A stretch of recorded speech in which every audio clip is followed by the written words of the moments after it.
Donc en direct de Paris, docteur Jérôme Mouniangui est en direct avec nous. Docteur, bonsoir et merci énormément d'avoir accepté notre invitation et de nous donner l'occasion de parler avec vous dans cette émission. J'espère que votre micro est ouvert. Je vous dis bonsoir. Bonsoir Marius, bonsoir à tous les gens qui nous suivent, bonsoir à notre frère Thierry depuis Kinshasa. Alors, docteur, c'est une nouvelle qui est tombée, je pense, hier, où sur tous les réseaux sociaux congolais, votre nom a circulé comme le sauveur de l'humanité. Tout à l'heure, quand j'ai parlé avec vous dans les coulisses, et que vous m'avez confirmé certaines informations, je vous ai dit, j'ai eu des larmes aux yeux. De savoir qu'en ce moment où le monde a besoin d'une solution pour lutter contre ce qui nous arrive, quelque chose sort du Congo. Aussi petite soit-elle, c'est vous. Au Madagascar, le président de la République a parlé de cette plante magique qui peut sauver l'humanité, l'artémisia. Et vous êtes l'homme artémisia. Aujourd'hui, à l'OMS ou partout dans le monde, quand on parle d'artémisia, c'est vous. Avant de revenir sur le Covid-19, docteur, est-ce que vous pouvez nous dire qui vous êtes? Vous venez d'où? Aujourd'hui, vous êtes en France. Parlez-nous de vous. Merci beaucoup, Marius, surtout pour votre essence, je peux dire, du patriotisme aussi, de nous chercher l'information. On a toujours l'habitude d'être interviewé par les autres, voilà, mais aujourd'hui, vous m'avez vraiment convaincu lorsqu'on a discuté. Alors, vous devez, bon, je dis, ok, j'y serai. Merci beaucoup d'être ouais. Moi, je suis médecin. Je veux juste rectifier. Il y a toujours une erreur avec le journaliste quand on dit il est de l'université. Il a étudié à Kinshasa. En fait, j'ai fini à l'université technologique Bel-Campus sur la 8e rue de Limete. Monsieur Bosekota. Donc, voilà. Et, voilà. Et puis, c'est là où j'ai eu mon diplôme. Mais, à ce qui me concerne, je crois que, à Kinshasa, mes professeurs me connaissent un peu. Je suis quelqu'un qui était déjà habitué depuis ma première année même d'études en médecine. Je passais mon temps au laboratoire. J'adorais beaucoup plus passer mon temps à jouer au labo, à apprendre beaucoup. Ce qui fait que plutôt déjà en 3e graduat, j'ai intégré la grande équipe internationale qui travaillait sur l'ulcère de Buruli, qu'on appelle ça les Mbassou. Les Mbassou chez nous à Kinshasa et partout au bas Congo, ainsi de suite. Et je fais partie de ces chercheurs avec le professeur Kibadi, docteur Panzou. Ce sont les gens qui ont prouvé que voilà, les Mbassou, ce n'était pas de la sorcellerie, mais c'était les mycobactériums. Donc ça, je suis déjà en 3e graduat, donc j'étais déjà impliqué dans des grandes équipes de recherche avec l'IMT Anvers. Et je continuais toujours pas à travailler, mais passer beaucoup plus de temps à l'INRB où je connais presque beaucoup de mes professeurs et puis je fréquentais ce monde depuis longtemps. Et en 2011, dans mon parcours, là, j'étais toujours étudiant en médecine et c'est pour la première fois que l'Organisation mondiale de la santé donne une mission à un étudiant. J'étais presque à la dernière année des terminales à l'université. Et je conduis une grande mission d'une grande étude épidémiologique dans la province du Maniema. Ça s'appelle même confirmation de l'endémicité de l'ulcère de Buruli à l'OMS. C'est là où j'étais recruté à l'OMS et nous avions mené ces études-là et qui ont été publiées dans des grandes journaux. D'ailleurs, c'est une revue américaine, de Mycobacterial Disease. Donc, un journal très influent, Impact Factor 8 ou 7, je crois, et de très haut niveau. Et c'est là où j'ai publié pour la première fois. Bon, à l'époque, j'avais aussi publié dans le journal comme les annales de médecine. Et pour la première fois aussi, je me rappelle, on a convoqué les étudiants. Un étudiant avait participé. Je me rappelle, c'était à l'hôtel, au Grand Hôtel, au Salon Congo. Il y avait une conférence. Et j'étais invité pour participer à un congrès. Les congrès s'appelaient les congrès internationaux des pathologies infectieuses et parasitaires, qui est organisé par l'INRB. Et j'étais parmi les premiers étudiants à venir présenter de résultats, ses propres résultats de recherche. Donc, je suis pas vraiment un nouveau dans ce domaine de la recherche et parfois mes professeurs ne sont pas surpris par ce que nous sommes en train de faire parce qu'ils disent, il est comme ça. On le connaît, lui, c'est comme ça. Donc, c'est vraiment mon parcours. Et, si c'est pas une discrétion, docteur, vous avez quel âge? Aujourd'hui, j'ai 33 ans. Vous êtes jeune. Très jeune.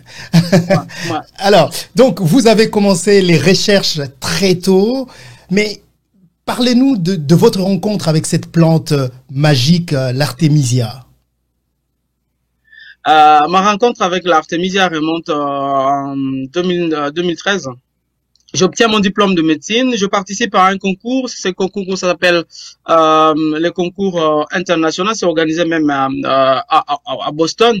Donc il y a un concours qu'on appelle ça International Genomic Engineering Machine. Donc c'est compétition internationale des machines génétiquement modifiées qui est organisée par Boston. Et là je salue une fois de plus, j'étais toujours quelqu'un habitué avec un peu des autorités et c'est grâce à j'avais écrit à l'époque une lettre au président de la République et Joseph Kabila avec à l'époque c'était le directeur de cabinet, c'était M. Gustave Beyasikou et j'avais eu toutes les autorisations avec Matata Pogno ainsi de suite, ainsi que je suis parti représenter la République démocratique du Congo pour la première fois, c'était en Boston. Donc voilà, donc c'est et ça n'a pas été trop médiatisé mais c'est les passé. Donc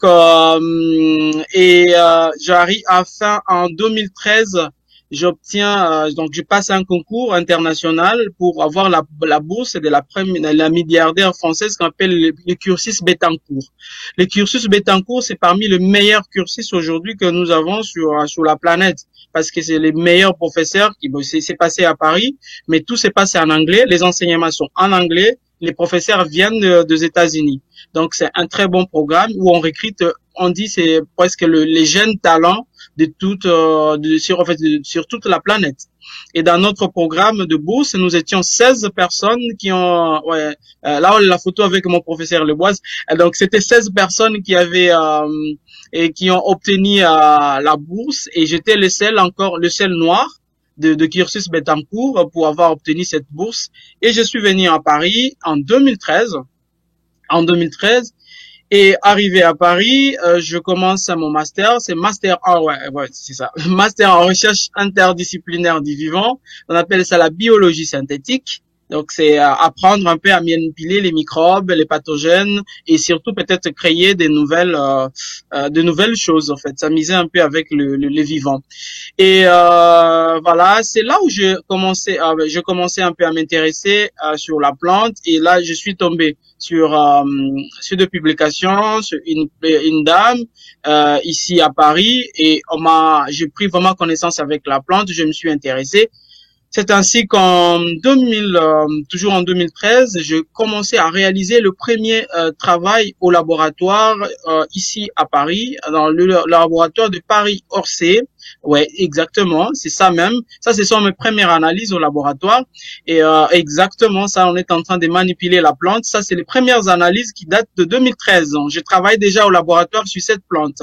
Alors, j'étais en train de regarder, je travaillais sur les microbes en général, ça doit être les virus, les bactéries, les champignons et ainsi de suite. Donc, toute une gamme de microbes, d'agents pathogènes. C'est ainsi que nous étions convaincus, moi et mes professeurs au laboratoire, pour que nous puissions travailler sur la plante. Et là, il y avait deux variétés. Il y a une variété qui vient de Chine, donc on appelle ça l'Artemisia annua, et une variété qu'on a aussi valorisée, qui est de l'Afrique, qui fait partie aussi des patrimoines médicinal africains, on appelle Artemisia afra. Pour moi, c'est mon premier contact avec la plante, remonte en 2013, et dans un laboratoire ici à Paris.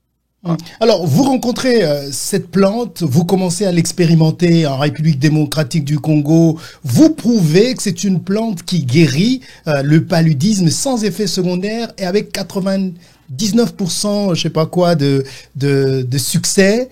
Et là, vous êtes combattu par qui et pourquoi? Racontez-nous l'aventure, docteur. Après les analyses au laboratoire, très convaincu par les résultats, je me suis dit, ok, je me lance. Je me lance pour plusieurs objectifs. Premièrement, c'était mon défi religieux. Peut-être il y a les gens qui sont là, ou il y a même beaucoup d'amis, hein, moi qui sont en train de suivre, ils sont aux États-Unis. À l'époque, j'étais encore étudiant, Marius, à Kinshasa. J'ai organisé des rencontres, j'appelais ça les congrès des jeunes chercheurs, où les professeurs d'université devaient venir expliquer aux étudiants les recherches, en fait. Et là, faisait vraiment succès à tous les étudiants de l'époque 2011-2012. Et mon équipe à l'époque s'appelait les nouveaux paradigmes scientifiques. Donc ça veut dire que j'avais toujours cette ambition-là de faire autrement la recherche et surtout faire de la recherche action. J'ai pas envie de passer mon temps à inventer de virus ou à faire des choses où je viens d'un continent, et surtout d'un pays qui s'appelle la République démocratique du Congo, et moi que j'appelle aussi, c'est un scandale de microbes. C'est un scandale d'agents pathogènes, c'est un scandale de maladies. Quand vous regardez beaucoup de maladies que nous avons dans notre pays, je pensais, pour moi, l'idée, c'était de développer, de faire des actions, des recherches qu'on appelle les actions qui ont l'impact direct sur la population. C'est ça qui m'avait motivé et j'ai commencé à faire j'ai monté des essais cliniques. Et je devais respecter les normes internationales de l'Organisation mondiale de la santé, qui est notre organe régulateur de recherche, ainsi de suite pour les prescriptions, par exemple. On peut dire même c'est le prescripteur international. Donc, connaissant déjà la maison, parce que j'ai travaillé pour l'Organisation mondiale de la santé, j'ai publié même avec les gens de l'Organisation mondiale de la santé. Donc, je me suis conformé aux normes. Et j'ai pris mon protocole, je suis rentré à Kinshasa, je faisais des va-et-vient jusqu'à nous sommes en 2015. Et je faisais des va-et-vient entre Paris-Kinshasa pour l'obtention de ce qu'on appelle l'avis du comité d'éthique, qui est de l'école de santé publique de l'université de Kinshasa et attaché au ministère de la Santé. Et j'ai obtenu ce qu'on appelle le permis de recherche nationale. Ça, nous sommes en République démocratique du Congo, dans le ministère attaché au secrétariat général du ministère de la Recherche scientifique. C'est ainsi que nous avions conçu le projet. Nous avons mené les essais cliniques. C'est dans la province du Maniema.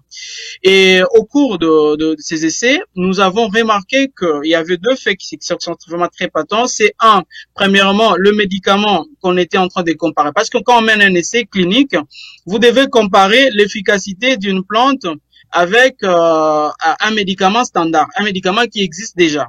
Et vous partez de l'hypothèse que soit votre médicament est supérieur, ok, il est bon, il est accepté, soit il est inférieur, donc vous devez peut-être l'améliorer. Et nous, on était surpris. Franchement, j'étais surpris, étonné même par le résultat que nous avions obtenu. Ça, nous sommes en 2015. Nous avons travaillé sur 1000 patients et puis après, la compilation de résultats, il y avait des patients qui étaient partis, qui étaient de suite, mais c'était pas facile à réaliser. Et c'est ainsi que nous avions observé, je disais, deux faits. Le premier fait que le médicament qu'on commercialise en République démocratique du Congo d'abord a une efficacité inférieure. Donc voilà, ça c'est d'abord un. Vraiment, l'efficacité n'est pas comme on devait s'attendre à l'efficacité d'un médicament. Et ça, c'est de deuxième chose, la plante, elle était de loin supérieure. Elle était de loin supérieure aux médicaments qui étaient comparés et surtout, sans beaucoup de faits secondaires, efficacité à 80, au-delà déjà des 80, de 90%, donc c'était déjà énorme pour une plante médicinale.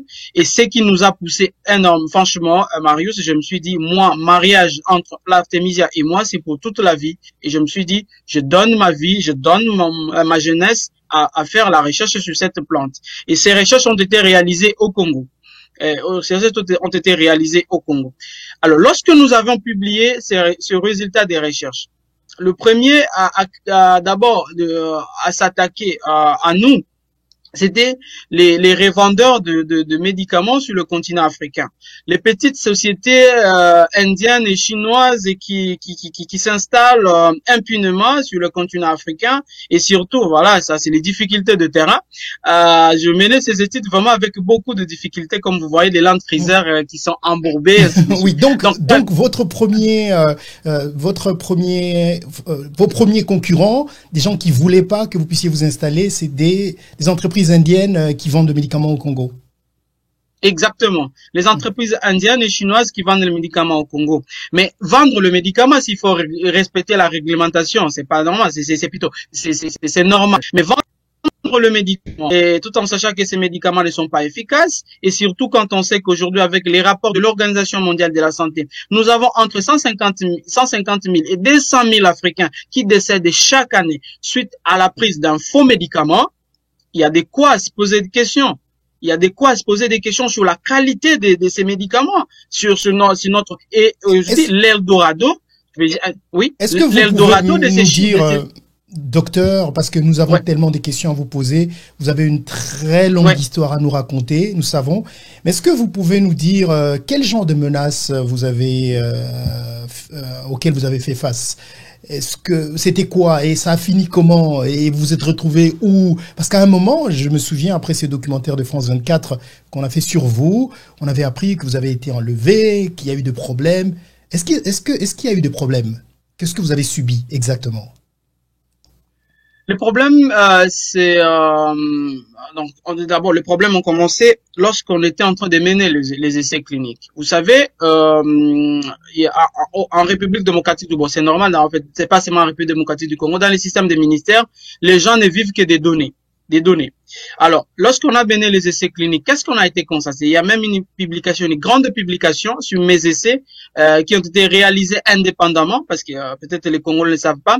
La communauté internationale avait demandé qu'il y ait une équipe internationale indépendante pour venir au Congo vérifier si ce que j'avais fait était valable ou pas, et c'était l'université de Bordeaux, et ils ont fait un très bon travail, et où nous avons démontré, lorsqu'on nous prenons cette tisane, on réduisait drastiquement les taux de la prévalence de la malaria.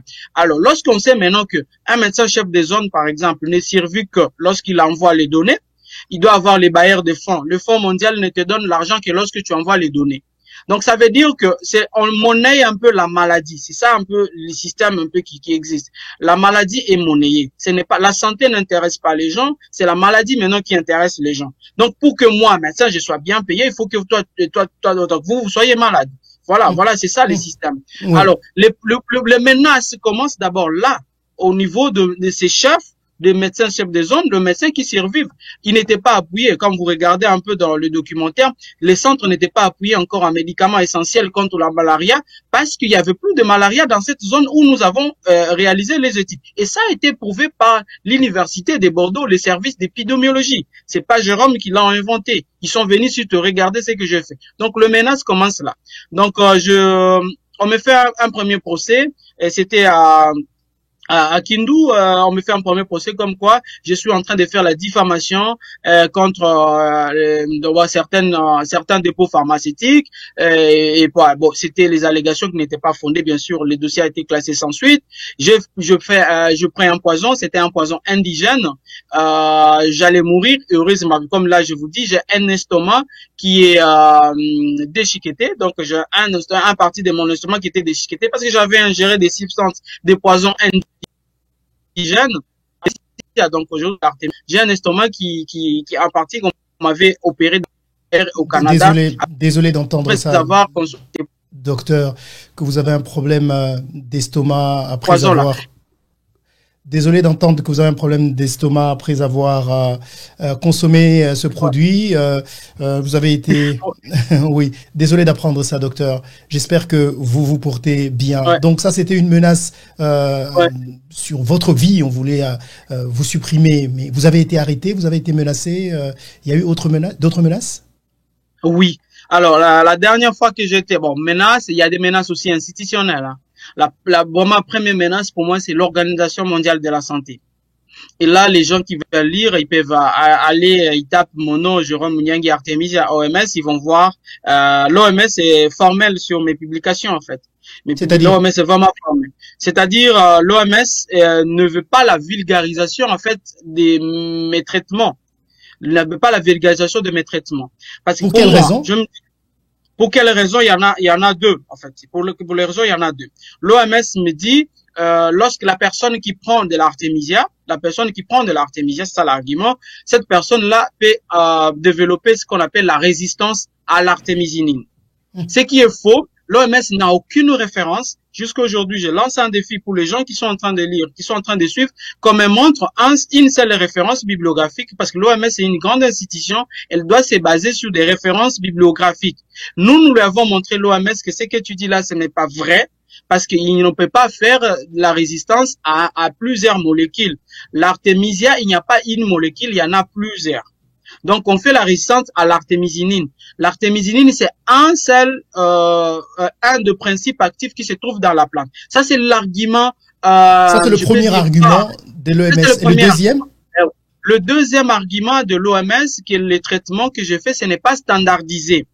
C'est-à-dire? Okay? Standardisé. Ça veut dire, il y a des variations, les variations de concentration de molécules qui se trouvent dans la plante d'une culture à une autre, d'une région à une autre. Je prends un exemple, une plante qui est cultivée par exemple à Paris n'aura pas la même composition chimique qu'une plante qui est cultivée en Belgique ou aux États-Unis. Ça, c'est tout à fait normal. Mais nous avions dit à l'OMS, on standardise pour échapper. Donc, ce n'est pas un argument pour nous. L'OMS, normalement, tu devais seulement nous demander de faire des recherches supplémentaires.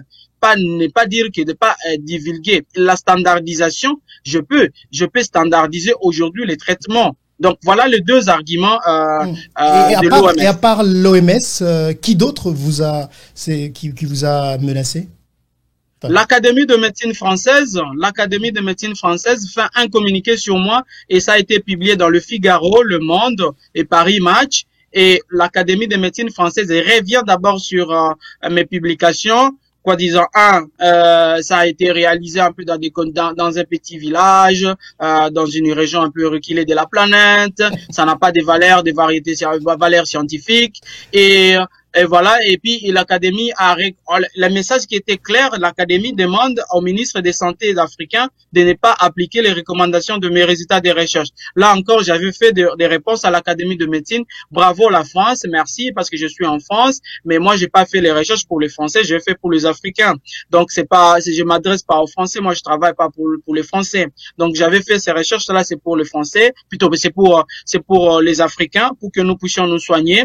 S'il y a des médicaments, entre un médicament qui n'est pas standardisé, ça c'est l'argument de l'OMS, un médicament qui vient de Chine et qui tue la population africaine, qu'on me montre un seul cadavre de l'artémisia sur le continent africain, moi je leur montrerai des milliers de cadavres sur le continent africain aux médicaments qui sont autorisés même par cette Organisation mondiale de la santé. Pourquoi cette politique de 2 poids, 2 mesures?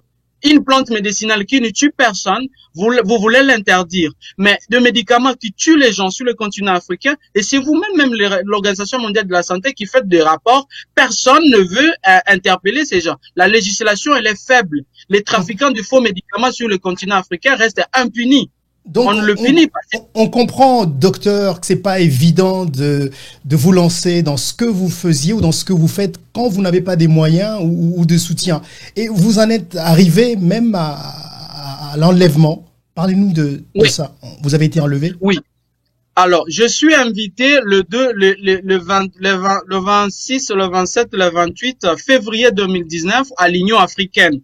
Tellement que mes recherches commençaient à attirer un peu beaucoup de curiosité. Malheureusement, une fois de plus, Marius, et au Congo, ça passait comme si rien n'a été fait, en fait.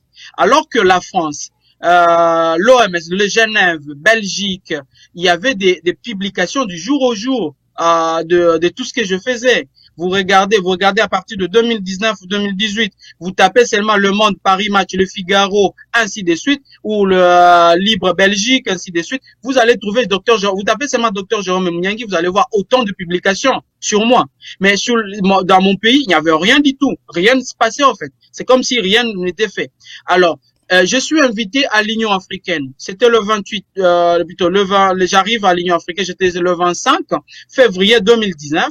Je participe à la session des chercheurs à la commission recherche et technologie à l'Union africaine, où je devais présenter mes résultats de recherche. Pour moi, je devais me faire passer à la commissaire, à la madame la commissaire, il y a une commissaire qui s'occupe de cette commission, et je lui avais dit que moi, je trouve aujourd'hui la solution africaine doit être appuyée par par l'Union africaine. Par l'Union africaine. C'est normalement, c'est l'Union africaine. C'est logique. C'est logique. Voilà, c'est logique. Parce que j'ai cherché l'appui en République démocratique du Congo. Je n'étais appuyé par personne en RDC. J'ai fait ces recherches. Je faisais Marius, je fais ces recherches. Ça m'a coûté 100 000 euros. 100 000 euros, ces recherches qui ont été financées par des dons de Français, des 10 euros, des 5 euros, parce que je devais quémander en France pour aller réaliser les recherches aujourd'hui qui révolutionnent un peu. Et ça aussi, c'est un côté où les Africains ne veulent pas soutenir les chercheurs. Mais quand vous dites ça, docteur, est-ce que les autorités congolaises vous connaissent? Est-ce que vous avez essayé de les approcher? Est-ce que vous connaissez le ministre de la Santé? Est-ce que vous connaissez les structures? Les structures vous connaissent? Marius, vous savez, quand un chercheur arrive à être cité par l'Organisation mondiale de la santé, ça veut dire qu'il a touché à un point sensible de la santé mondiale. Ça, c'est très important que je vais insister. L'OMS ne touche personne. L'Académie de médecine. Je suis le seul médecin noir sur qui une académie, des savants, des prix Nobel siègent et veulent interdire ces recherches. Pour d'autres personnes qui ne veulent pas avoir, qui veulent seulement avoir un côté, ils vont dire oui, peut-être ils ont trouvé. Mais pourquoi on fait ça? L'OMS ne prend pas de décisions sur des petites recherches. Non, pas du tout. Ça n'intéresse pas l'OMS. Une décision de l'OMS, c'est la politique internationale. En d'autres termes, les recherches que j'ai commencé à faire depuis 2013 peuvent toucher la politique internationale de l'OMS sur le continent africain et dans le bon sens, parce que ça peut nous aider à réduire beaucoup de maladies. Donc, en revenant un peu à votre arrestation.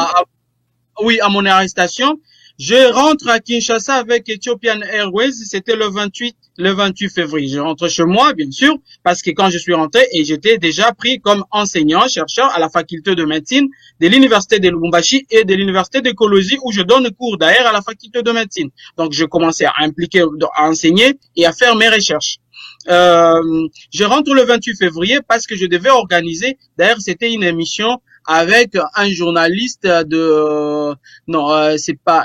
qui présente l'émission Étoile sur la radio Okapi. La radio Okapi. Bon, je peux pas vous aider, c'est pas très important. Ok, donc là, merci.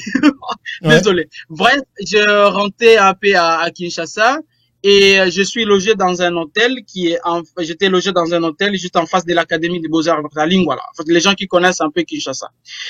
À 23h, Marius, je rentre de mon hôtel, j'étais en train de discuter avec les amis. À 23h, je vois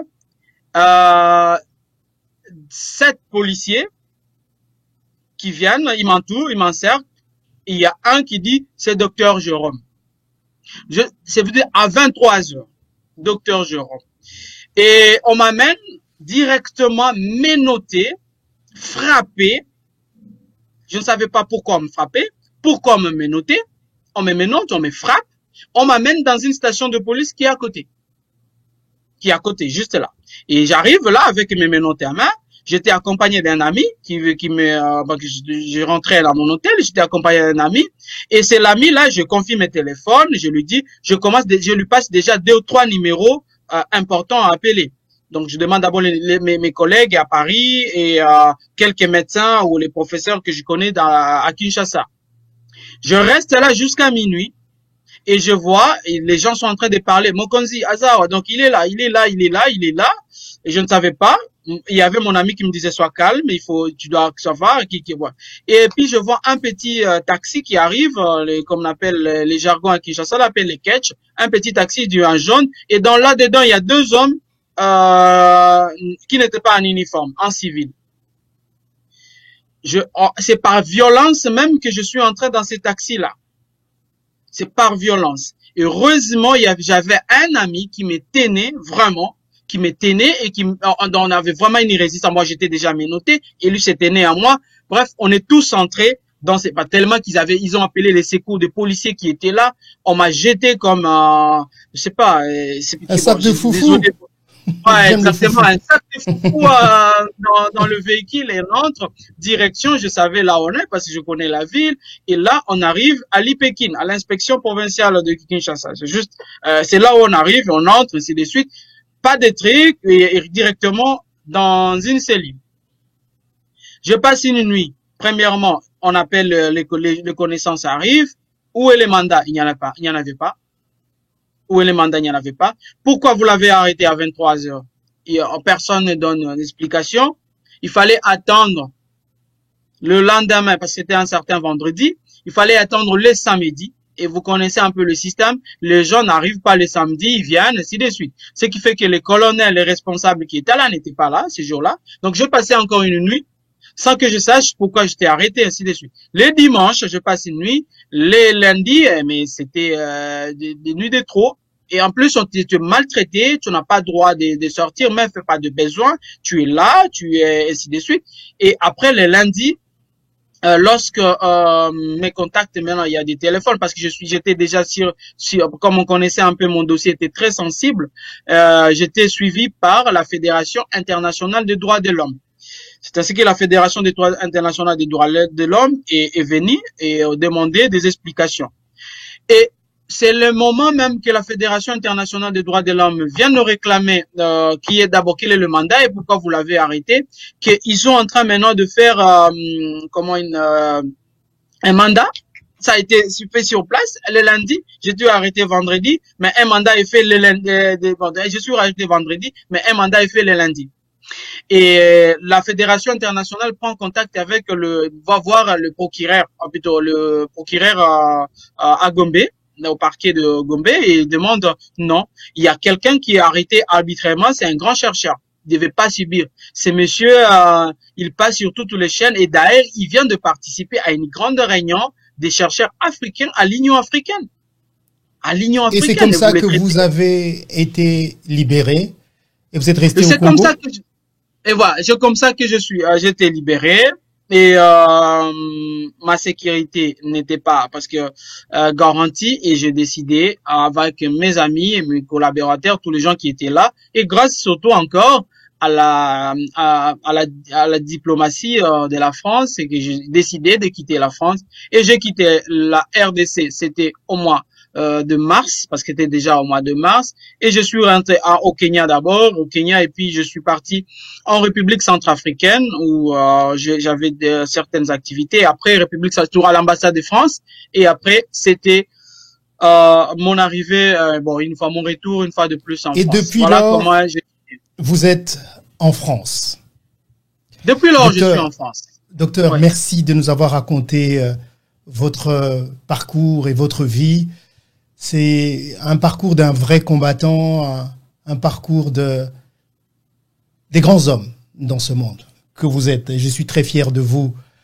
Et je vous souhaite beaucoup de courage pour la suite du combat qui reste encore à faire. Enfin, alors, si je vous ai invité aujourd'hui, docteur, vous l'avez peut-être suivi dans cette émission, le président malgache a eu cette conversation avec notre président, le président de la RDC, et là-dedans, il parle donc de ce médicament qui est pris à titre préventif contre le Covid-19.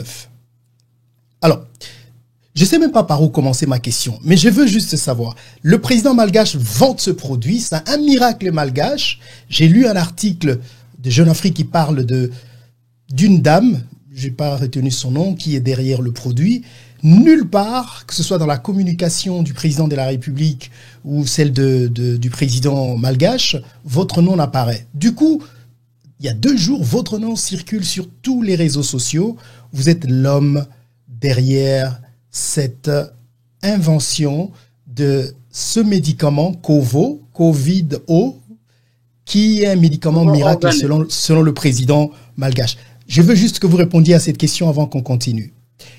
Est-ce que c'est vous qui êtes à la base de la découverte de ce médicament pour prévenir le Covid-19 au Madagascar?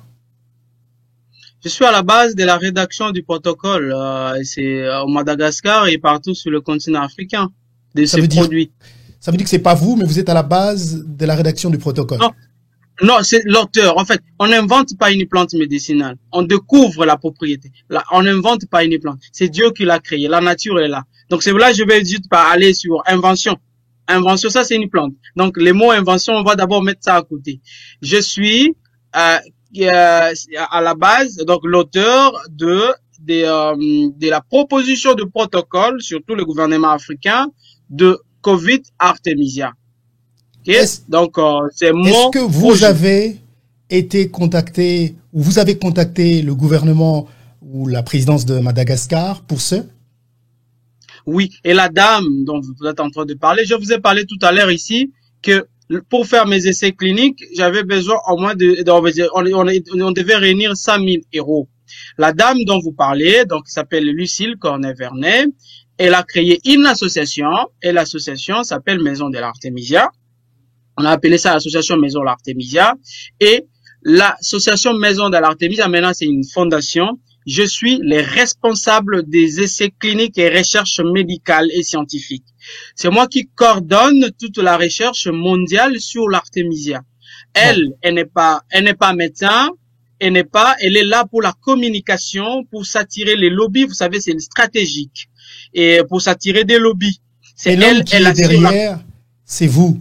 C'est son poids, c'est moi. Donc, la rédaction de protocole, c'est moi. Elle assure la communication. Ouais. Vous savez pas à quel point je suis fier de vous. J'ai envie de vous embrasser si vous étiez juste en face de moi. Docteur, mais n'entrons pas trop dans les émotions. Oui. Comment ça s'est passé pour en arriver là? Le président de Madagascar aujourd'hui, c'est lui qui fait la publicité de ce produit. Comment en êtes-vous arrivé là? Vous parlez lingala? Oui. Bon, yo siko mona yi président na bisote. Ozura eloko na tiske la ba malgache biso donc to ba koba to na posa na mote ou quoi? Bino boyebi ko valoriser bandeko na bino te. Eza pe système donc eza stratégique na biso eza communication stratégique parce que depuis que nga na koma ko sala na ba mindele au moins bayebi ko valoriser musala mutu et bayebi ko communiquer. Bayebi ça Jérôme, sur le plan stratégique ceux qui te tuent liboso, déjà tu es osa. On continue à lingala ou Non, allez-y. On peut. J'avais juste besoin de cette réponse en lingala. Ah d'accord. Donc, alors, c'était stratégique de communiquer. Ça, c'est notre façon dans la maison de communiquer. Il y a des grandes questions où ça demande un lobby. Il faut qu'il y ait une autre personne qui le fasse et les scientifiques restent là pour répondre maintenant lorsque la bombe va éclater. C'est ce qu'on a fait. Alors, qu'est-ce qui est arrivé? Lorsque la crise de Covid commence, comme je travaillais déjà sur cette plante, je connaissais déjà les propriétés antivirales de la plante. La plante est utilisée. Cette plante-là, les gens, peut-être, c'est utilisé pour plusieurs pathologies virales. Il y a même dans les systèmes, dans les gens qui sont atteints par l'immunodéficience qu'on peut appeler les VIH, qui prennent, à qui on a prescrit, ainsi de suite. Ça, c'est un autre côté. Donc, pour le virus en général, ça marche. Alors maintenant, on devait travailler. Qu'est-ce qu'on a regardé? Il y a déjà une publication où il fallait regarder le plante médicinale, comparer ça à une molécule. La molécule, ça s'appelle interféron. Interféron, ça veut dire interférer. Interférer avec quoi? Interférer avec une réplication de virus. Ça, c'est une molécule qui est commercialisée déjà dans plusieurs magasins. Alors, comme je vous ai dit, le principe de comparer un médicament qui existe avec celle que vous voulez, plutôt, c'est celui que vous voulez mettre en place, en fait. Alors, qu'est-ce que nous, on a fait? C'était comparer interféron avec de l'artémisia antisane. Regardez sur le des effets et peuvent être équivalents ou inférieurs ou supérieurs. Et là, spectaculaire, la plante, elle était efficace sur d'abord, c'était sur le coronavirus lui-même, mais maintenant, aujourd'hui, avec Ostras associé au coronavirus. Donc, sur toute la famille des coronavirus, la plante, elle est efficace. Elle est efficace. Alors, et je vais entrer, oui. Oui. Je veux revenir à ma question. J'ai pas encore reçu une réponse. Comment êtes-vous arrivé au Madagascar? Vous êtes passé juste au Congo. Vous n'avez pas essayé de contacter nos dirigeants, nos présidents, enfin nos responsables de la santé et tout ça? Marius, lorsque nous avions fini à écrire les protocoles, parce que je devais d'abord soumettre ces projets quand je l'avais écrit, j'étais en train de solliciter 4 millions d'euros de financement ici en France. C'est comme ça qu'on avait écrit ces protocoles, d'abord. Et après, nous avons dit, il faut qu'on les propose au président ou au ministre. On ne visait pas de président. On visait le ministre des Santé. Le premier ministre qui a été, plutôt, pas le premier ministre, mais je veux Oui, dire. le premier ministre des Santé. Ouais. Voilà, merci. Le premier ministre des Santé qui a été contacté, c'était mon ministre, en fait, que je connais bien. Nous nous Le sommes ministre de la rencontrés RDC? de la RDC. Nous nous sommes rencontrés dans une grande conférence internationale à Lyon qui a été organisée par le président Macron du Fonds mondial. C'est là où je l'ai rencontré. Parce que là, une fois de plus, je suis parti présenter. Je suis invité dans toutes les conférences aujourd'hui mondiales, là où on parle de malaria. Je dois être là. Qu'il soit où je dois être là. C'est là où j'ai rencontré le ministre. Bon, il n'était pas en fonction quand j'étais arrêté à Kinshasa. Il avait déjà entendu peut-être parler du produit et nous nous sommes rencontrés, nous avons discuté. Je lui ai présenté d'abord le projet qui restait côté malaria et surtout montrer l'importance, comment est-ce qu'on pouvait lutter, on pouvait réduire les prévalences de la malaria en Afrique et en RDC. D'ailleurs, la RDC, c'est le deuxième poids en Afrique sur le choix, sur la malaria. Je propose le protocole, premièrement, justement, je vais pas entrer beaucoup plus en détail. Premièrement, c'était mon pays. J'envoie. Et Lucille, la dame, parce qu'elle me connaît, j'ai l'amour exagéré pour mon pays. La dame qui a fait elle avait sur France 24, sur Jeune Afrique.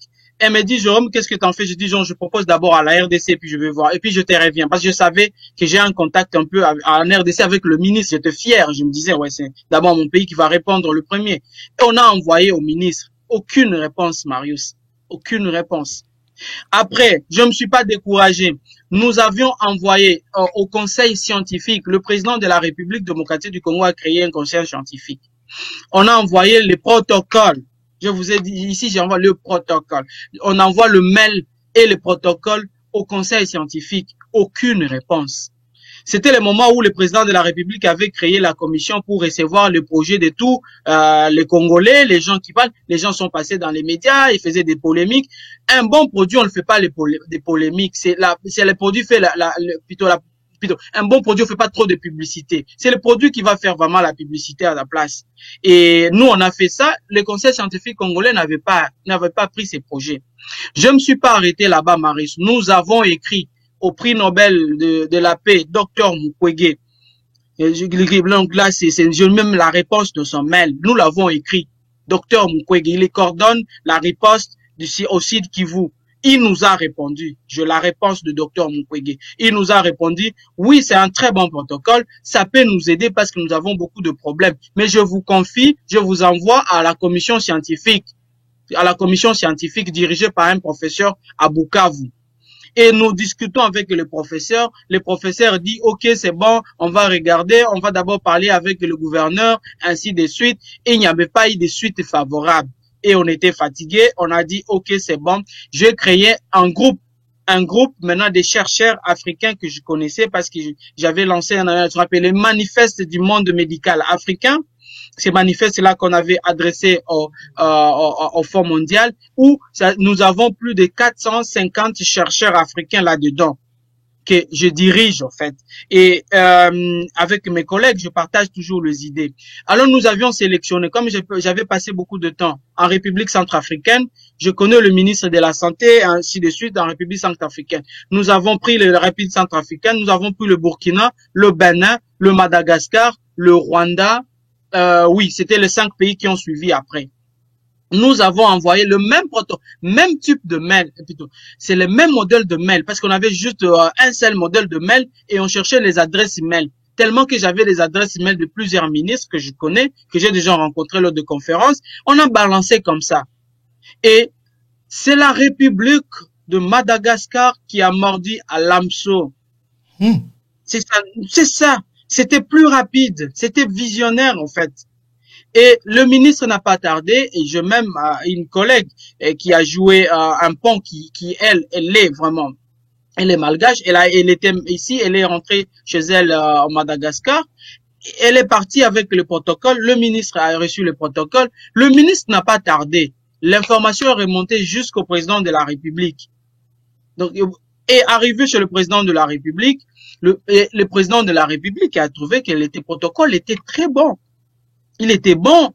Mais il dit, mais pourquoi on vous met toujours et quand vous regardez, les gens qui ont suivi la télévision, Marius, les gens qui ont suivi les jours de la déclaration, le président malgache a commencé avec un documentaire, c'est les documentaires sur moi et mes recherches. Les gens n'ont pas compris le message, parce qu'il faut lire, vous avez fait la communication. On commence par un documentaire d'un chercheur congolais, on présente un produit, vous devez savoir c'était quoi. Le message que devait passer là-bas, c'était pour dire, ces recherches ont été déjà validées par un chercheur, ce que vous êtes en train de regarder, il était bloqué, il n'avait pas de lobby, il n'avait pas de puissance. Aujourd'hui, on va lui donner cette opportunité que l'Afrique gagne dans tout ça. C'était ça la stratégie de communication. Et ça a été communiqué. Et il a pris le projet et il l'a mis en pratique. Exactement. Nous avons seulement dit, Monsieur le Président, vous voulez soigner votre population, voilà la solution la plus simple possible. Et cette solution, elle peut résoudre soit en prévention, soit en curatif. Alors, soit en prévention, soit en curatif.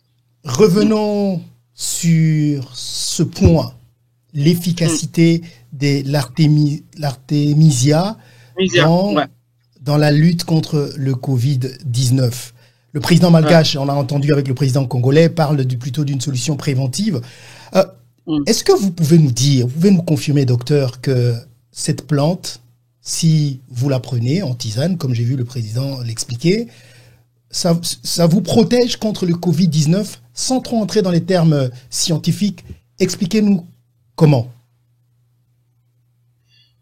Oui, la plante, plutôt, lorsque vous prenez la tisane, la forme la plus simple, si on parle de la tisane, parce que le président ne voulait pas aussi aller dans des formes trop compliquées.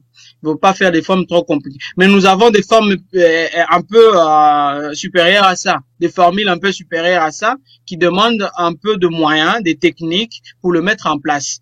Mais lui, il voulait passer à l'acte tout de suite. C'était ça aussi la rapidité du côté malgache. Donc, il a fait la tisane. Il a la forme la plus simple, donc c'est la tisane.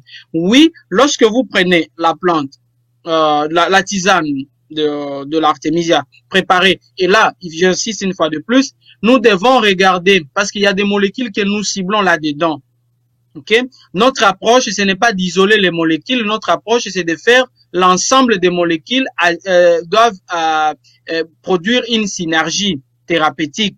Donc, c'est ça le principe. Donc, nous devons d'abord regarder au laboratoire si les molécules que nous recherchons se trouvent dans cette tisane. Voilà un peu, je vais nuancer un peu là-bas. Ça se trouve dans la tisane. Et lorsque vous prenez, il y a seulement je vais expliquer dans des termes trop simples.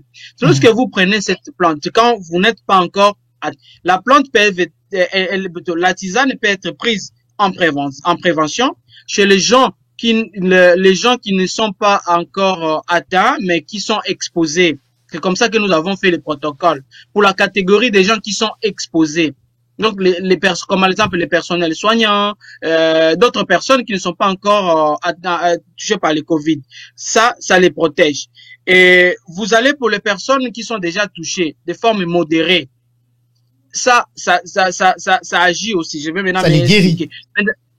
Oui. Mais dans les formes compliquées, ça ne fait pas beaucoup d'effet parce que là, la personne ne peut pas boire, il faut que la personne soit consciente d'abord. Tu vois, c'est un peu dans les formes compliquées, c'est difficile. Alors, qu'est-ce que nous savons qui arrive?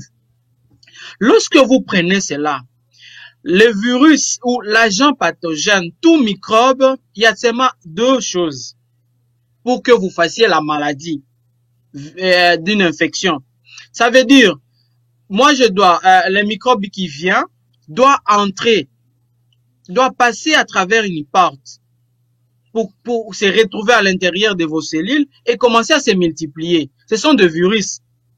Donc, à l'extérieur, ils ne peuvent pas survivre. Ils doivent entrer à l'intérieur. Ils doivent entrer dans votre matériel génétique à l'intérieur de la cellule pour se multiplier. Alors, la tisane, pourquoi on dit la prévention, bloque l'entrée. Le récepteur, parce qu'on appelle ça les récepteurs de l'enzyme de conversion de l'angiotensine 2. Peut-être il y a des médecins qui me suivent, ils peuvent aller se documenter. Donc, c'est l'artémisia bloque ces récepteurs. Ce qui fait que le virus ne peut pas entrer. C'est comme si vous mettez vos barrières chez vous. Personne ne va pas venir entrer faire des va-et-vient comme lui vient. C'est ça le principe de l'artémisia. Il bloque ses récepteurs. Ça, c'est un. Deuxième chose.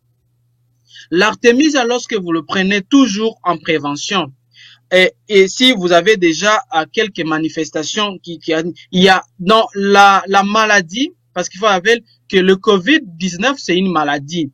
Okay? COVID-19, c'est une maladie. Donc, dans une maladie, il y a deux effets qu'on appelle les effets de la réaction inflammatoire. Okay? Il y a une inflammation. Alors, l'artémisia vient diminuer. C'est comme l'inflammation, c'est comme une tempête. Marius, on te met à côté de l'air des cyclones. Qu'est-ce qui va t'arriver? Tu veux partir, ainsi de suite. C'est comme ça, c'est que ça se passe dans notre cellule. Lorsque quelqu'un fait une infection, c'est une tempête. On appelle ça une tempête cytokinique. Les cytokines, c'est, on peut dire, ce sont le messager. C'est les moyens par lesquels les cellules qui combattent communiquent. C'est les réseaux de communication. Alors, pour tuer le virus, parce que vous n'avez pas une solution pour aller attaquer directement l'ennemi, vous pouvez aussi l'attraper sur son réseau de communication, en contournant son système de communication. C'est ce que fait l'artémisia. L'artémisia contourne le système de communication des cellules, ce qu'on appelle les cytokines, en les bloquant.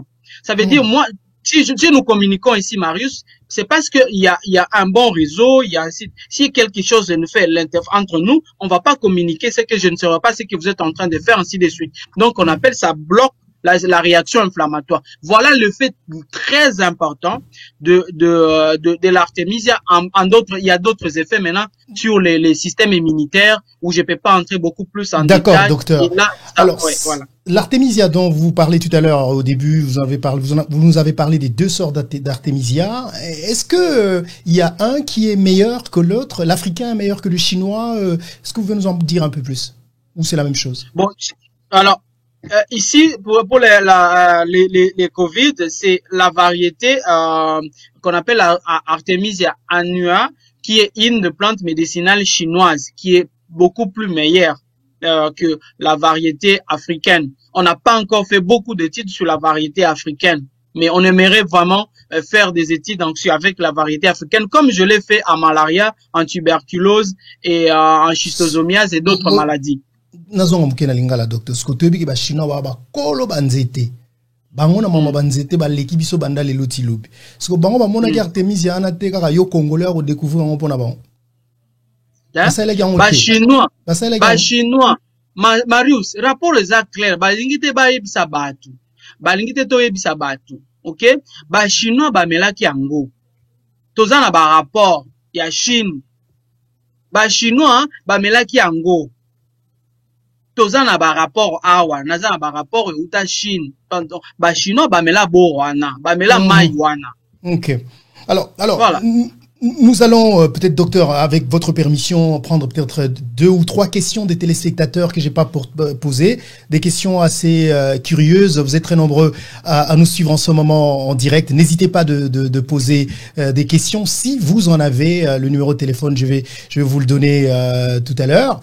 Voilà, il est là, 001 202 847 94 74. Si vous avez une question à poser au docteur que je ne lui ai pas posée tout à l'heure, parce que je vous rappelle que ça va faire plus d'1 heure qu'on est ensemble pour parler donc de cette découverte. En même temps, docteur, je suis en train de sentir combien nous sommes fiers de vous.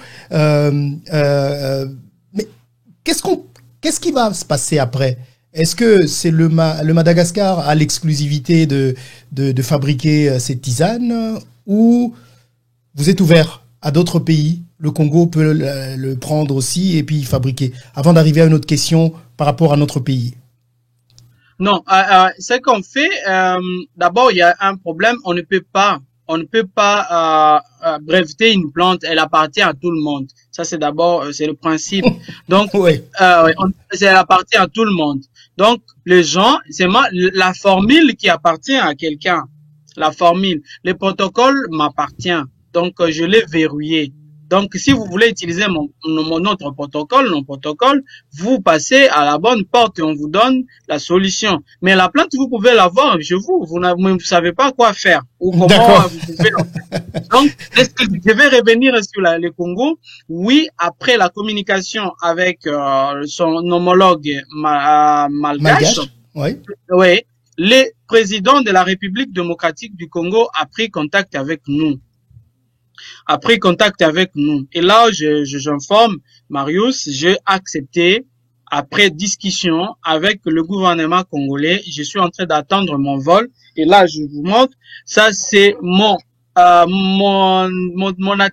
tout qu'on a laissé passer tenant lien de passeport parce que je n'avais plus de passeport qui vient d'être me livré aujourd'hui par l'ambassade du Congo à Paris et j'attends le vol le plus rapide. Ça peut être le président de la République veut me voir à Kinshasa le plus tôt possible. Ça peut être demain ou après-demain. Ça, c'est une très bonne nouvelle, hein, parce qu'avant cette émission, quand on discutait, vous étiez en négociation.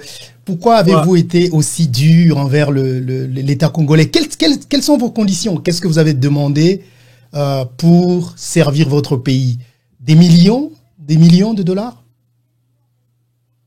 Ma vie n'est rien à face aux millions de Congolais qui décèdent chaque année, chaque jour avec de maladies, alors qu'on devait les guérir nous-mêmes. J'avais seulement une seule condition, président de la République. Nous sommes dans un pays où, vous savez qu'il y a le trafic de médicaments. J'assure, c'est ma sécurité. C'est ma sécurité seulement. C'est plus important. Le reste, non. Je pense que nous avons un petit. Vous allez me demander si je vais rentrer, apporter ma pierre à la. On a un petit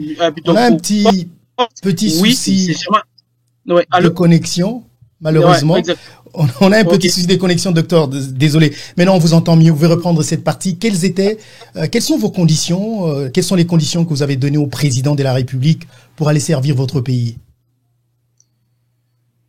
Je suis congolais et je mourrai congolais. J'ai juste demandé ma sécurité, un point trait. Le reste, je n'ai rien demandé. Votre sécurité, c'est-à-dire comment? Je vais juste être sécurisé. Parce que quand je vais encore faire une bombe, c'est comme ce que j'ai fait avec la malaria, et j'ai été poursuivi, j'ai été attaqué. La même chose va se passer sur le coronavirus. Ça veut dire que ce sont les gens. Lorsqu'on va juste prendre, ils vont être guéris et ça va créer encore de problèmes. Moi, je voulais juste que je sois protégé. Comme le président a les mots dans sa communication, il dit, nous devons encourager nos propres inventions et nos chercheurs à développer des solutions ici, localement, avec le moyen que nous avons. Ça, c'est le mot qui m'a attiré. Ouais, ça, c'est le mot qui m'a attiré et moi, je vais seulement rappeler chaque fois ces mots au moment où donc ça a été même diffusé dans les chaînes, il y a les responsables des postes à Kinshasa qui est passé déjà dans le média pour annoncer mon retour au pays. Donc l'enfant prodige je rentre voilà l'enfant prodige. Il y a cette question, docteur. Nous savons qu'il y a beaucoup d'étâtonnements autour de cette maladie. On parle de l'hydrochloroquine partout au monde. D'ailleurs, moi, je vais être votre manager chez Donald Trump. Vous savez ce qu'il a fait hier, alors qu'on expliquait que le désinfectant tue le virus. Il a juste proposé aux gars, pourquoi on ne prend pas les désinfectants et mettre ça dans les sangs des gens pour tuer les virus? Et il a parlé des choses qui font polémique aujourd'hui aux États-Unis. Mais s'il me demande votre numéro de téléphone, on va essayer de parler pour que le Congo soit au devant de tout ça. Alors, mais la question que je voulais savoir, c'était, vous allez partir au Congo. Est-ce que vous pouvez nous garantir, docteur, aujourd'hui, que vous avez confiance en votre formule, qu'une fois que vous serez au Congo, si les gens respectent les mêmes principes que l'État met en place, avec le médicament que vous pouvez fabriquer grâce à votre formule, cela va, dans les jours qui viennent, baisser le nombre de morts en République démocratique du Congo s'ils respectent ce que vous donnez. Allô? Oh là là. Oh, malheureusement, il y a des petits soucis. J'espère qu'on va se reconnecter tout à l'heure. Vous êtes très nombreux à vouloir poser des questions au docteur. Nous allons le prendre tout à l'heure. Nous allons essayer de reprendre contact avec lui pour continuer cette discussion. Je pense qu'il a eu un petit souci de connexion depuis la France. Donc, on va essayer de le reprendre et puis continuer cette discussion. Entre-temps, je vous retrouve donc dans quelques instants, le temps avec mon équipe de rétablir la connexion avec le docteur Jérôme. Et puis, je vous reviens donc tout à l'heure. Allez, à tout de suite pour la suite de nos questions au docteur. Allez, à tout à l'heure.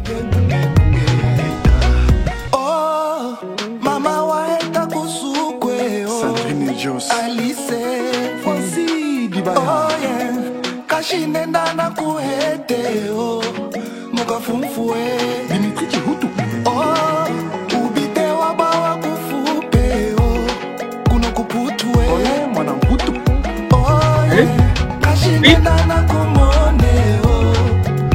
Ok, je suis là, je suis déjà.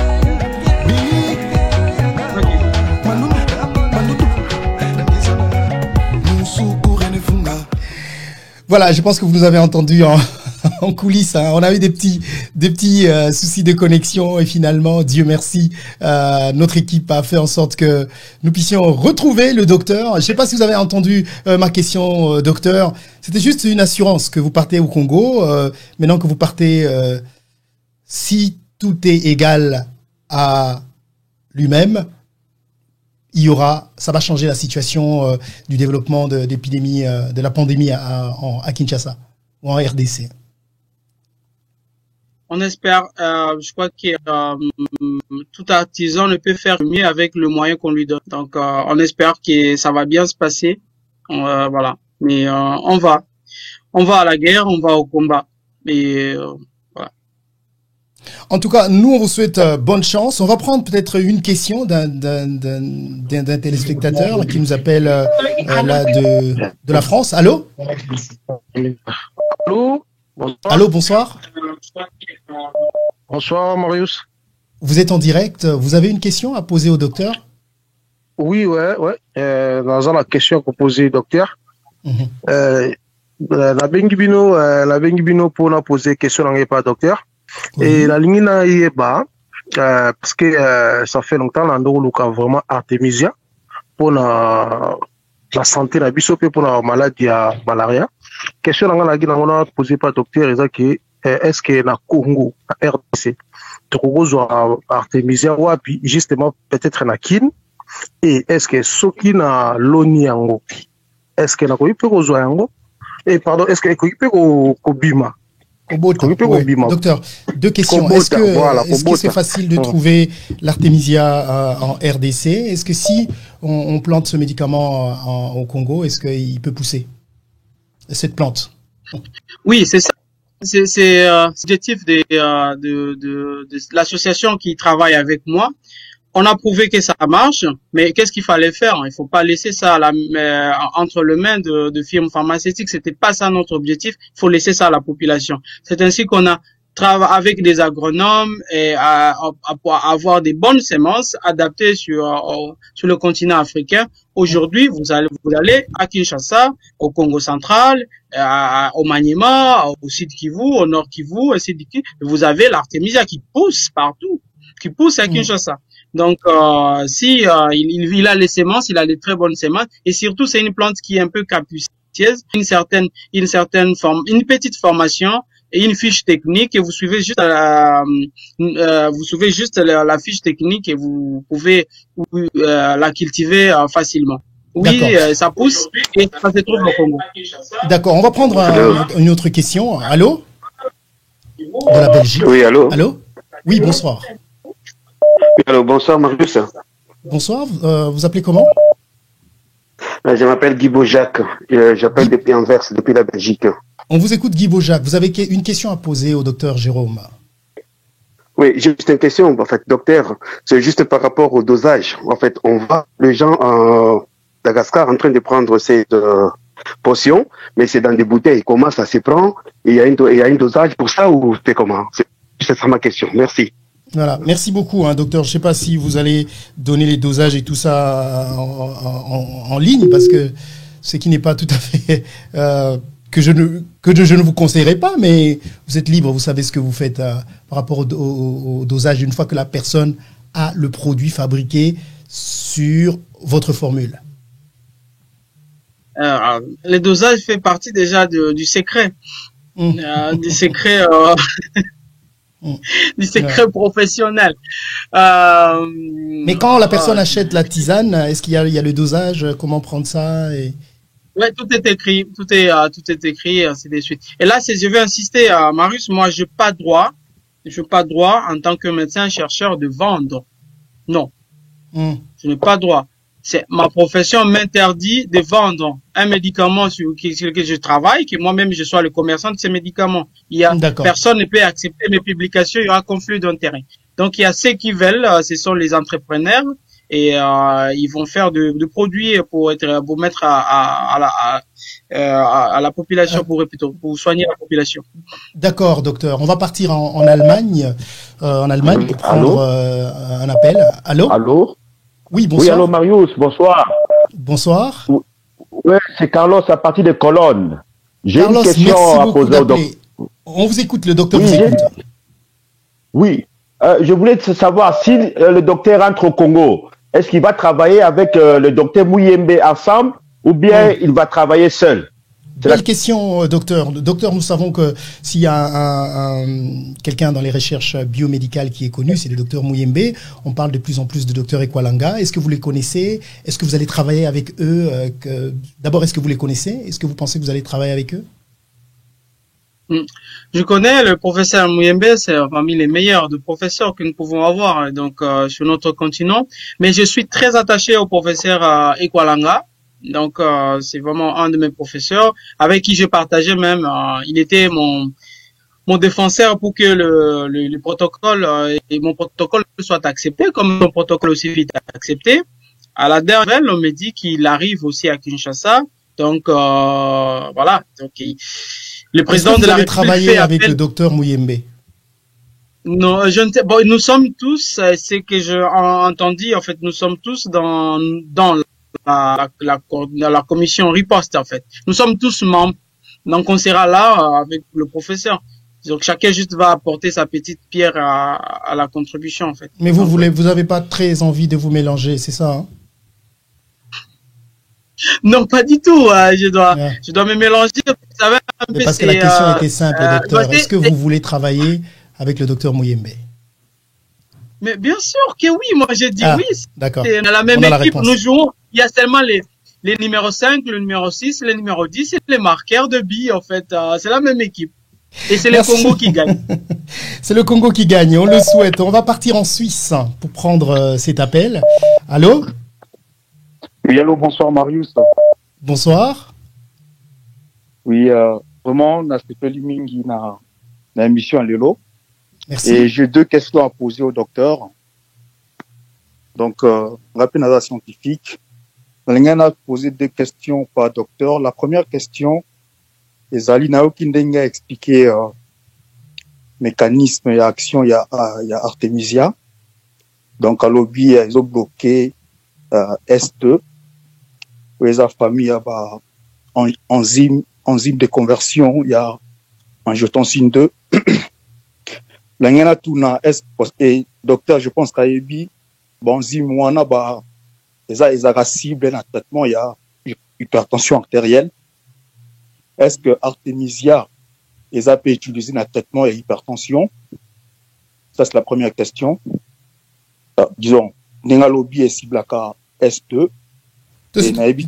Première question. Deuxième question. Juste précision pour la première question. S2, ils ont une hypertension, mais ils ont mis S1. Mais bon, je ne sais pas ce qui est Artemisia et ça la différence entre S1 et S2. Et puis, deuxième question. Remarquez qu'il y a un bateau ming baza na ba problème de hypertension, na ba comorbidité, na ba obésité, baza très vulnérable à la COVID-19. est-ce que le fait que Batouana Ming Bazo soit inhibiteur, il y a S1, les autres courants d'abord plus vulnérables dans l'infection COVID-19. Merci. Merci, docteur. Ça a l'air d'être des questions très techniques. Hein. J'espère que vous les avez comprises. Allez-y. J'ai compris. J'ai compris. Oui, merci pour votre question. Donc, je disais que pour entrer dans la cellule haute, le STRAS, donc le COV2, donc le COV2 va se lier à un récepteur. Donc, comme je m'adresse vraiment à la personne qui va m'écouter, va se lier à un récepteur, et ces récepteurs, c'est l'enzyme de conversion de l'angiotensine 2. Alors, la molécule ici qui est concernée, donc les protéines des spike du virus, donc comme les protéines spike, et les protéines spike vont se lier à une autre protéine que peut-être vous connaissez bien, et la protéine là s'appelle le TMPRSS2. Alors, c'est là où tout se joue en fait, et l'ère de l'enzyme de conversion, ça aussi, c'est un protocole qui a été proposé parce que c'est la voie dans la cellule pour des molécules qu'on donne, surtout c'est les hypertendus dans le traitement d'hypertension artérielle. Je peux vous faire une application sur l'hypertension Misia. D'accord. Je pense qu'on a des petits soucis de connexion. On a eu des petits soucis de connexion avec le docteur, mais maintenant vous êtes revenu. Alors on va prendre un autre appel, peut-être le dernier avant de vous laisser. Peut-être que vous allez partir tout à l'heure. On vous envoie un jet privé, c'est ça? On vous envoie? Je ne sais pas. On vous envoie un jet privé pour venir vous chercher. On vous a seulement dit soit seulement à tout moment. On vous a seulement dit d'être prêt. D'accord. Alors, oui, on va prendre cette question. Allô? Oui, sois prêt. Alors, on va prendre un autre appel. Allô? Allô, Marius? Oui. Bonjour, c'est Monsieur Jean-Jacques qui appelle à partir de la ville de Kharkov en Ukraine. Monsieur Jean-Jacques, on vous écoute. Vous avez une question à poser au docteur? Oui, j'ai appelé parce que j'ai une question à poser au docteur. Allez-y. Bon, la question que je vais poser au docteur est que, d'abord, je le félicite par rapport à tout ce qu'il a dit. Nous aussi, nous sommes parmi les chercheurs de la RDC. Moi, je menais une étude, je crois, en 2014, où j'avais analysé vous avez une les question antipaludés. à poser au docteur? Oui, la question que je pose au docteur, est que le docteur peut nous éclaircir les contre-indications de la plante en question chez des personnes qui sont sous d'autres traitements, comme le frère de la Suisse venait de les montrer, des antihypertenseurs, les gens qui prennent des antihypertenseurs et autres. Et le docteur peut nous éclaircir les contre-indications de la plante face à des personnes qui prennent d'autres traitements. Alors, docteur, des contre-indications, il y en a pour votre solution? Des contre-indications de la plante en question. Allô? Des personnes qui prennent Allô, docteur? Oui. Est-ce qu'il y a des contre-indications? Vous avez suivi la question, je crois. Vous pouvez répondre à cette question? Oui, allez-y. Je réponds. Oui. Allez-y. Les contre-indications, dans tous les cas. Oh là là, malheureusement, on a des petits soucis. On va vous prendre au téléphone, comme ça, c'est mieux. C'est mieux. C'est par mieux exemple. comme ça. Alors, docteur, on vous écoute par téléphone. On vous écoute par téléphone. Allô, docteur, vous m'entendez? Ah oui, je vous attends très bien. D'accord. Vous baissez juste le volume de votre ordinateur, ce qui va nous permettre de ne pas avoir... Vous pouvez m'entendre à partir du téléphone sans problème, et nous, on pourra très bien vous entendre. Voilà. Allez-y, docteur. Vous avez entendu la question, j'espère. Oui, j'ai entendu la question. Oui, je disais, en cas d'insuffisance rénale, on ne donne pas. Donc, voilà. Il y a aussi dans le cas de maladies hépatiques, donc on va pas donner. Et aussi, nous avons aussi l'évaluation clinique qui doit très bien effectuée, des bilans sanguins, plasmatiques, ou qui doivent être beaucoup plus analysés avant de donner. Donc, on va regarder d'abord la créatinine, comme il sait, la clairance de la créatinine. On regarde aussi les albumines, ainsi de suite. Tous ces examens-là, ils doivent être effectués avant qu'on donne à quelqu'un ces traitements. Voilà. Donc, c'est ça les contre-indications, les maladies hépatiques et les maladies rénales.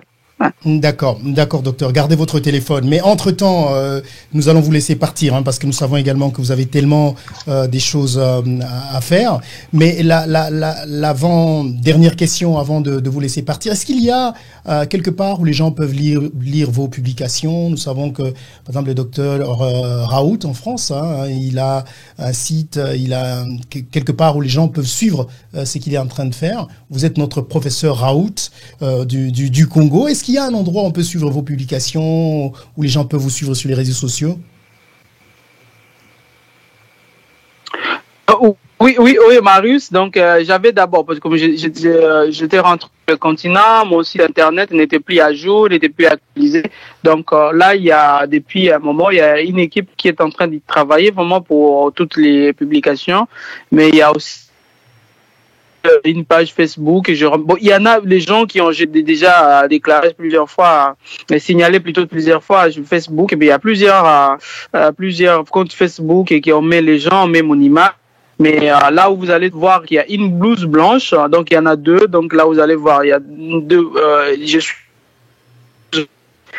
le vrai compte Facebook. Donc voilà, mais le site internet, je crois qu'on m'a dit ça sera après, si demain ou après-demain, parce qu'ils vont lancer ça et peut-être on communiquera avec les gens sur ça. Docteur, je veux que vous sachiez que si vous avez besoin de parler aux Congolais, nous sommes là. Nous allons suivre de très près votre périple à Kinshasa et nous vous souhaitons toutes les chances du monde. Vous avez tout notre soutien et nous espérons vraiment que vous puissiez réussir cette bataille. Comme je vous ai dit tout à l'heure, quand les journalistes étrangers viennent vous chercher, les gens y courent. Quand c'est des journalistes congolais, et ça vous a convaincu. Parce que vous vous êtes retrouvé dans la même situation que moi.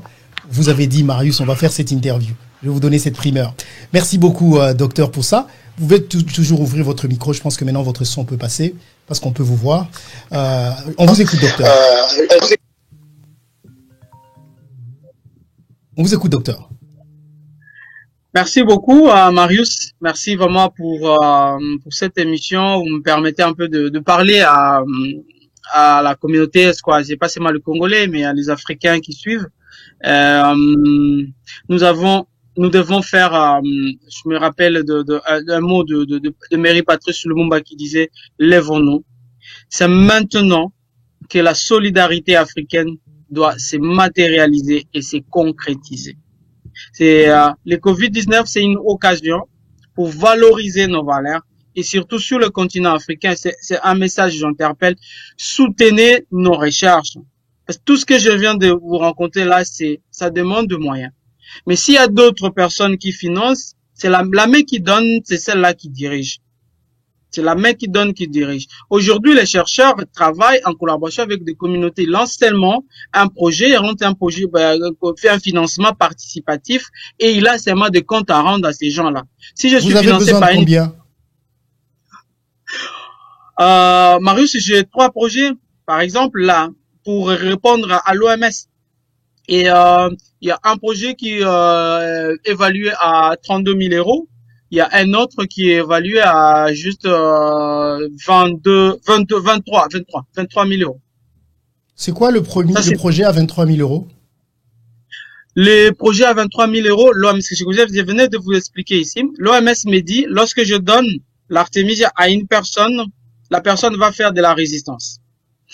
Je voulais juste répondre scientifiquement à l'OMS en faisant un travail scientifique sur terrain, donc un essai, on appelle prendre, je vais expliquer en quelques mots, c'est prendre le sang des personnes qui ont pris cela et analyser ça dans des grands laboratoires. C'est l'argent là, ça payer les labos, c'est pas pour prélever les échantillons, c'est payer les laboratoires parce que ce sont les analyses moléculaires.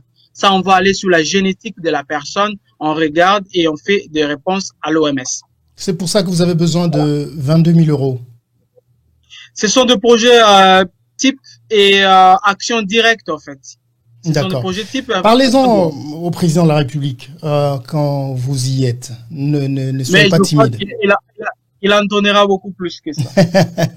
On vous souhaite bonne chance, docteur, hein, une très longue carrière. On a besoin de vous. Je veux que vous sachiez combien je suis personnellement fier de vous et tous les Congolais, en tout cas, qui vous auront suivi, sont fiers de vous. Vous avez notre soutien et vous y arriverez. On y arrivera ensemble. Courage encore, docteur. Merci beaucoup, Marius. Bonne soirée à tout le monde ou bonne journée chez vous. C'est pas bonne soirée. Voilà. Et nous, on va dormir. Il est minuit. Allez, bon voyage à Kinshasa. À très bientôt. À très bientôt, Marius. Merci. Au revoir. Merci, au revoir. Voilà, donc, c'était le docteur Jérôme qui était en direct avec nous depuis Paris, voilà, c'est une exclusivité, c'est un Congolais. C'est pour vous dire combien on peut faire des choses aussi. Les Congolais, nous pouvons faire des choses. Mais il y a quelque chose que j'ai remarqué tout à l'heure. Et ça, je pense quelque part, d'une certaine façon, que ça fait partie de qui nous sommes. Je ne dis pas que tous les Congolais sont comme ça.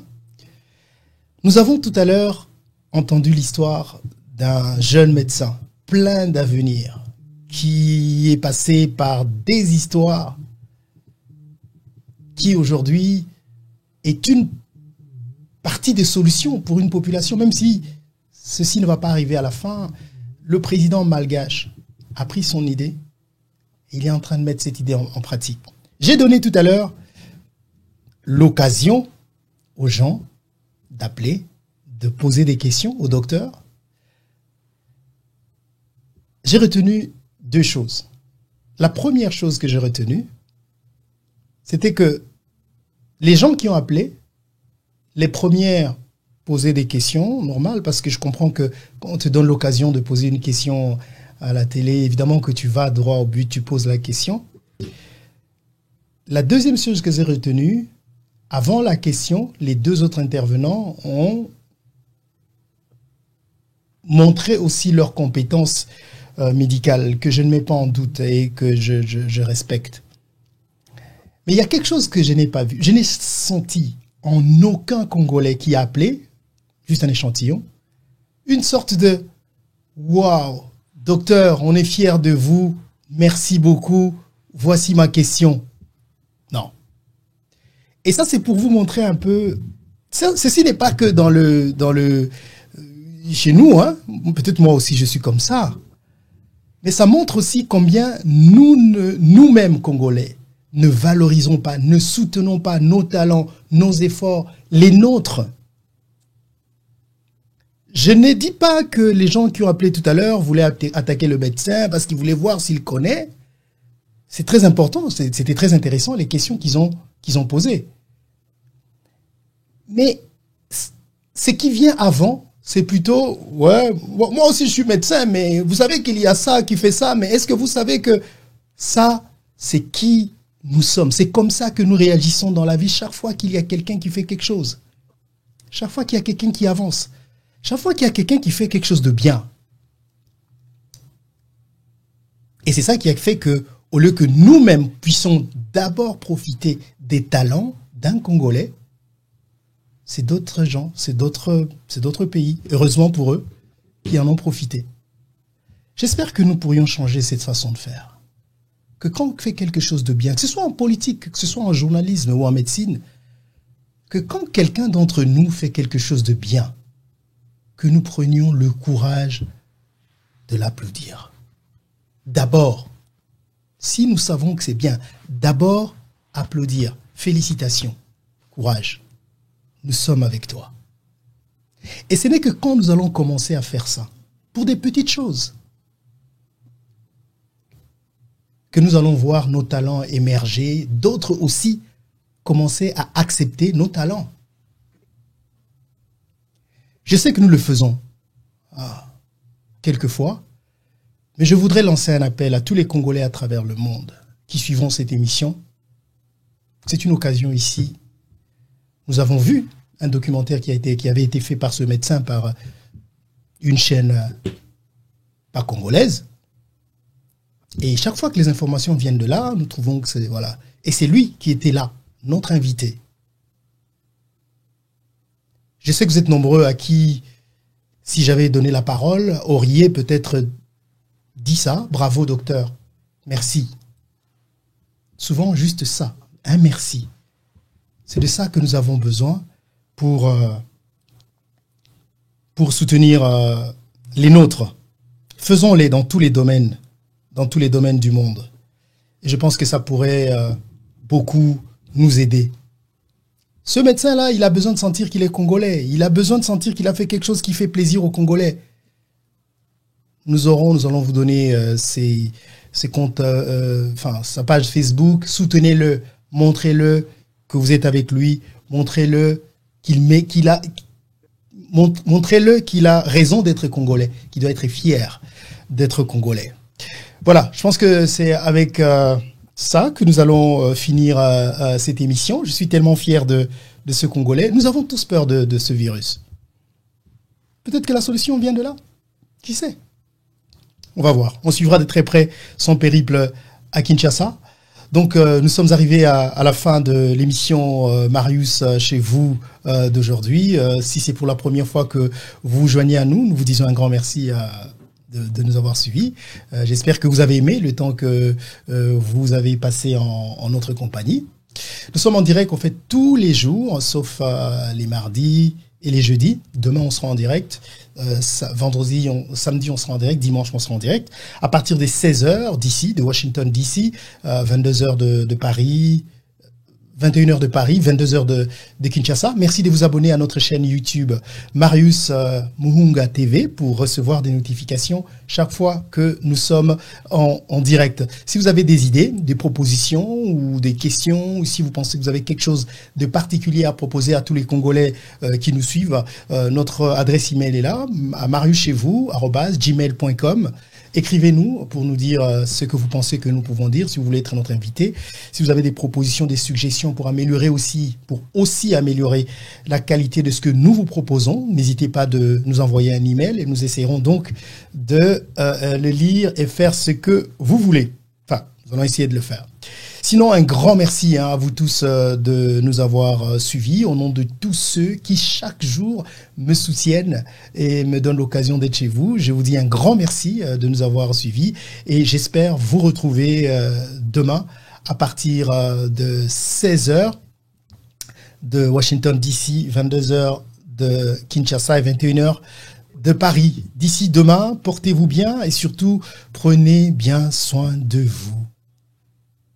J'ai dit prenez bien soin de vous, lavez-vous régulièrement les mains, évitez les contacts, rapprochez, portez vos masques chaque fois que vous êtes en milieu public. Bonne soirée chez vous, merci et à demain.